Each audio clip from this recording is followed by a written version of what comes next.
Secretary of State, can you tell us first of all a bit about what exactly the Army are doing here today? Well, here, right now, they're doing a combination of helping with the sort of plan of how to proceed through the vaccination centre, and also, as we see, the combat medics actually delivering alongside their NHS counterparts injections into the good people of Stirlingshire and making sure that we're getting that vaccination target hit.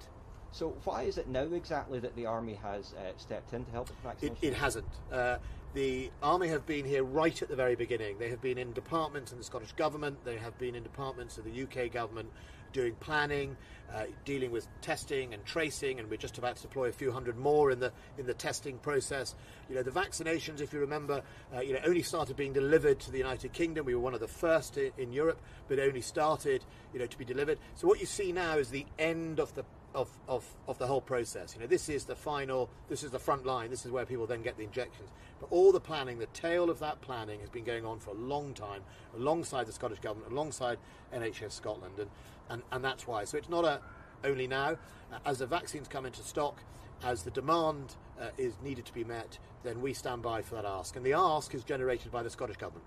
And here in Stirling, obviously the soldiers are helping with the vaccination effort, but they've also got a role to play in testing, don't they? Yes, and the Scottish Green Guards have been active. They're based obviously in Lucas and Fife. They've been out and about helping scope and recce testing centres and other sites, making sure that, because people forget, you don't just turn up at a site and say, right, this is going to be, you've got to make sure it's the right place with the right transport links, and indeed the right accessibility for the staff to come and help. So on testing as well, people have been doing that.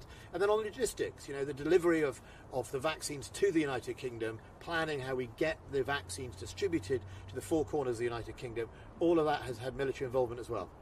The Scottish Government are talking about stepping up asymptomatic testing in the community. Is that something that across the UK people are going to be expecting to see, perhaps, the forces involved in testing? Well, right now we see a MACA request. I've just authorised for a few hundred more here in Scotland to contribute to testing, and I'm not sure how much that will be asymmetric in the others, but it will be overall to contribute to the testing effort. We see in other parts of the United Kingdom the same issue, that where people think about other variants, we pick areas where there's been an outbreak and we put in that asymmetric testing. And in my own constituency in Lancashire and in Preston, we've been doing that. We've used the Army to do that for a good few months.